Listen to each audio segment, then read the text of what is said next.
Hello बच्चों, आज हम लोग रिफ्लेक्शन ऑफ लाइट पढ़ने जा रहे हैं जो जे मेंस और नीट के लिए बहुत इम्पोर्टेंट है। और आज हम आपको कुछ इम्पोर्टेंट इन्फॉर्मेशन भी देंगे आगे चल के, जो आगे आने वाले जे मेंस और 2025 जे मेंस नीट इवन 2026 के लिए बहुत ही इम्पोर्टेंट है। वो इन्फॉर्मेशन हम इसी के दौरान पढ़ाई के दौरान आपको कन्वे करेंगे। आपके लिए इससे बहुत फायदा होगा। इस वीडियो को आप पूरा देखिए जिससे आप तक इंफॉर्मेशन प्रॉपर वे में पहुंच सके। ठीक है, तो हम कहाँ शुरू करते हैं? रिफ्रैक्शन। पहला टॉपिक क्या है? रिफ्रैक्शन। आप ये जानते हैं रिफ्रैक्शन क्या होता है? The bending of light, the bending of light when it travels from one optical medium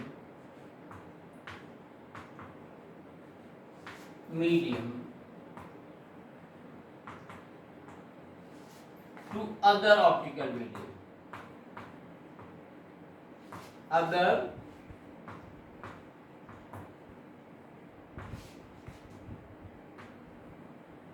क्या हमने कहा? जब लाइट एक ऑप्टिकल मीडियम से दूसरे ऑप्टिकल मीडियम में ट्रेवल करती है, क्या थी? It deviates from its path. जैसे ये नॉर्मल है, इसका रिफ्रैक्टिव इंडेक्स μ1, इसका μ2 है। हमने लिखा μ2 is greater than μ1 means second medium is more, second medium का रिफ्रैक्टिव इंडेक्स ज्यादा, फर्स्ट मीडियम का कम है।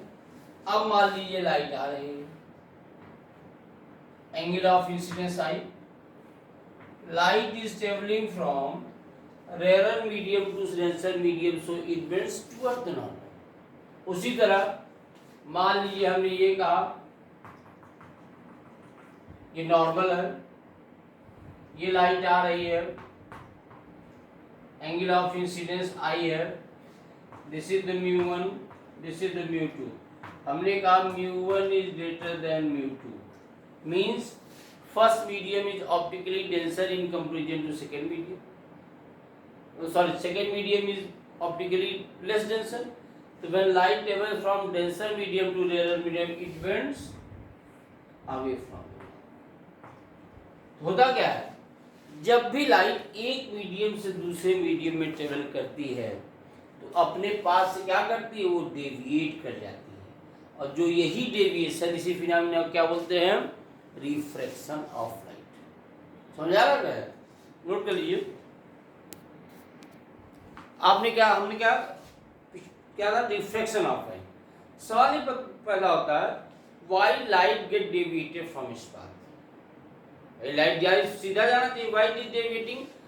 आप जानते हैं velocity equals to f lambda, f frequency है और lambda wavelength, and light consist of their 7 colours and all the 7 colours have different wavelength. अगर वेवलेंथ डिफरेंट होगा तो स्पीड क्या होगी? डिफरेंट होगी। तो किसी मीडियम में, एयर को छोड़ दिया एयर वैक्यूम में, तो अलग अलग कलर का अलग अलग स्पीड होने के कारण वो डेविएट होता है। तो क्यों डेविएशन होता है या क्यों रिफ्रैक्शन होता है? द स्पीड ऑफ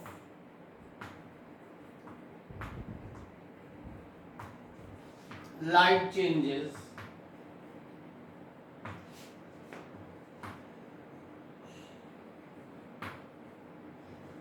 क्यों? Due to different colour, different colour और wavelength.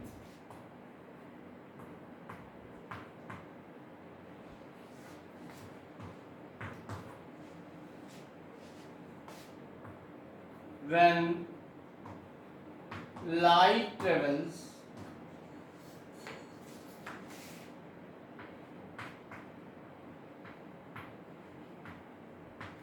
from one medium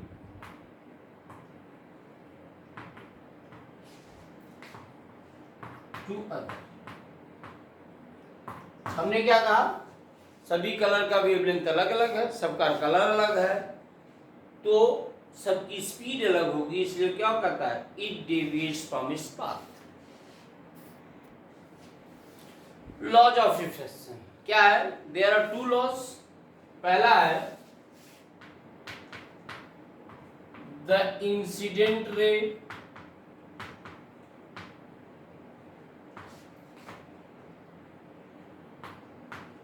the refracted ray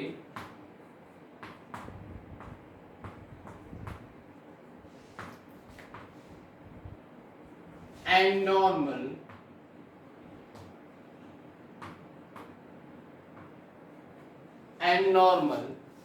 all lies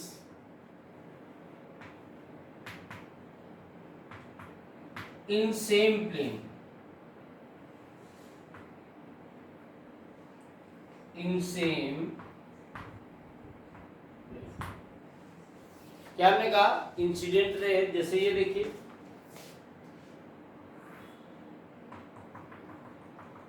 this is the normal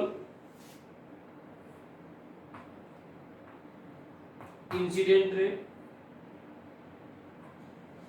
μ1 μ2।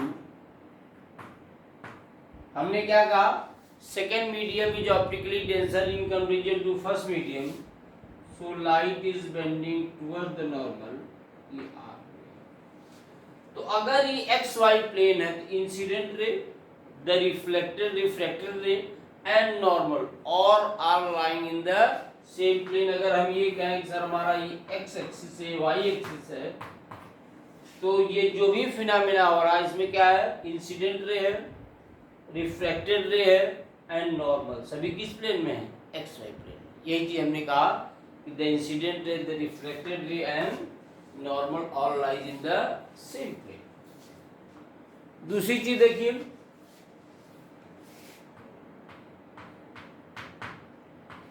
The ratio of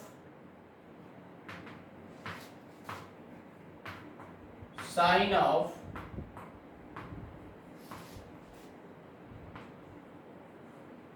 angle of incidence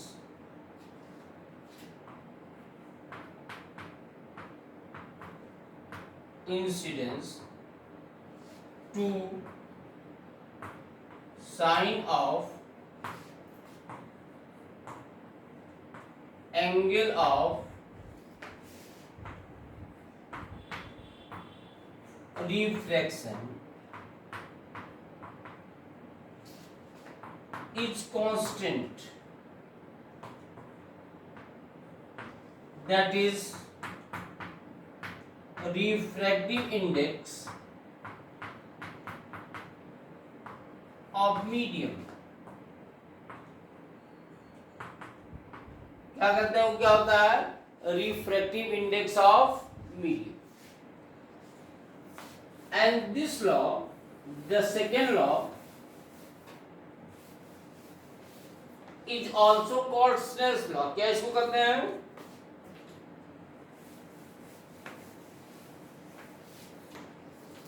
the second law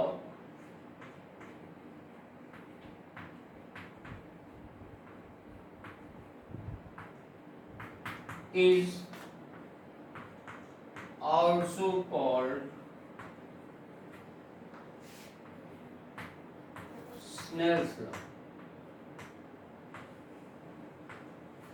क्या आपने लिखा, mu equals to sine I by sine r. Generally आप लोग गलती क्या करते हैं, mu 1 2 होगा कि 2 1 होगा, ये जनरल मिस्टेक होता है, इसको कुछ रटने की जरूरत नहीं, आप एक सिंपल प्रोसेस अडॉप्ट करिए, हम आपको बता रहे हैं, this is the easiest process. ये नॉर्मल है and this line is the interface of two media, एक नीचे वाला मीडियम है, एक ऊपर वाला मीडियम है। हमने कहा कि जो पहला मीडियम है जिसका रिफ्रैक्टिव इंडेक्स μ1 है, ये रेयरर है और जिसका रिफ्रैक्टिव इंडेक्स μ2 ये डेंसर है और ये लाइट आ रही है। This is the angle of incidence. Light is traveling from rarer medium to denser medium, so it bends towards the north. अब यहाँ दिक्कत है कि आप 1 2 लिखेंगे 2 1 लिखेंगे, इसमें आपसे गलतियां हो जाती हैं। जनरली डिपेंड ये करता है कि अगर लाइट रेयर से डेंसर मूव करेगी, डेंसर से रेयर मूव कर रही है, पूरा खेल बदल जाता है, जिसको अगर हम आपको पढ़ाएंगे एपरेंट डेप्थ, उसमें आपको क्लियर करेंगे। तो बेस्ट तरीका क्या है, इसे कुछ मत रटिए। आप पहला मीडियम लीजिए, उसका रिफ्रैक्टिव इंडेक्स μ1, यह एंगल क्या है आई, आपने लिखा साइन आई, इक्वल टू दूसरे मीडियम आई है उसका रिफ्रैक्टिव इंडेक्स μ2, वहां क्या है साइन आर। एंगल क्या आर है तो आपने साइन आर लिख लिया, यहाँ आई था तो आपने साइन आई लिखा। You can write sine i by sin r can be written as μ2 by μ1।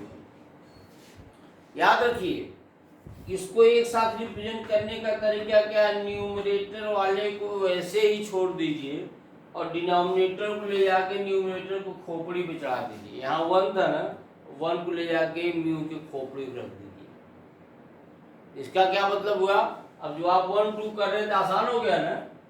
इसका क्या मतलब हुआ, इसका मतलब हुआ रिफ्रैक्टिव इंडेक्स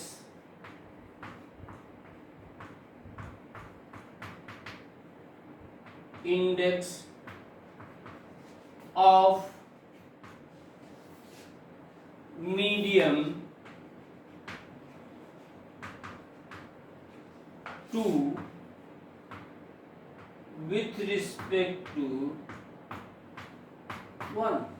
क्या आपने कहा, μ21 का मतलब क्या, refractive index of second medium with respect to 1। तो आपको प्रॉब्लम न्यूमेरिकल करने में इससे बहुत आसानी होगी। रटिए मत μ equal to sine I by sine R ही होता है।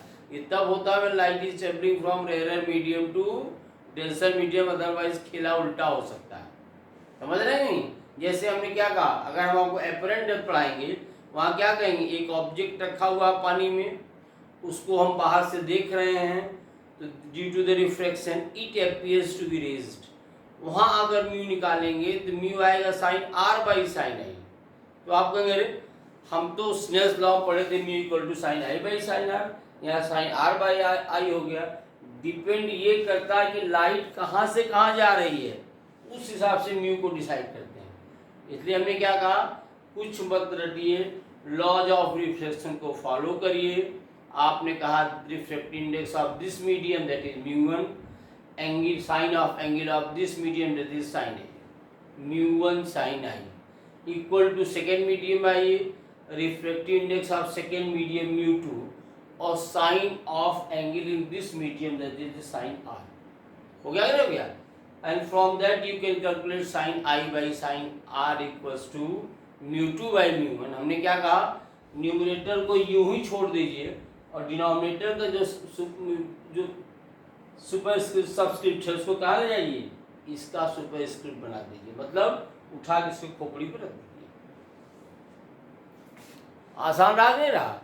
तो कुछ रटने की जरूरत नहीं है, बेसिक का अपना क्लियर करते जाइए, न्यूमेरिकल मत कीजिए। हाँ, हम आपको इन्फॉर्मेशन ये देना चाहते थे कि जेईई मेंस या नीट के लिए एनसीईआरटी बहुत इम्पोर्टेंट है, और कल से हम जो जेईई मेंस में एनसीईआरटी के का जो इम्पोर्टेंट टॉपिक है उसको डिस्कस करेंगे और उस पर क्वेश्चन कराएंगे। इसलिए हमारा अभी शुरुआत का फोकस क्या रहेगा, एनसीईआरटी के मेन इम्पोर्टेंट टॉपिक हम कवर करें, उसके बारे में आपको हम कॉन्सेप्ट दें और फिर उसका न्यूमेरिकल क्या है ये आपको कल से मिलेगा। Okay, all the best for today.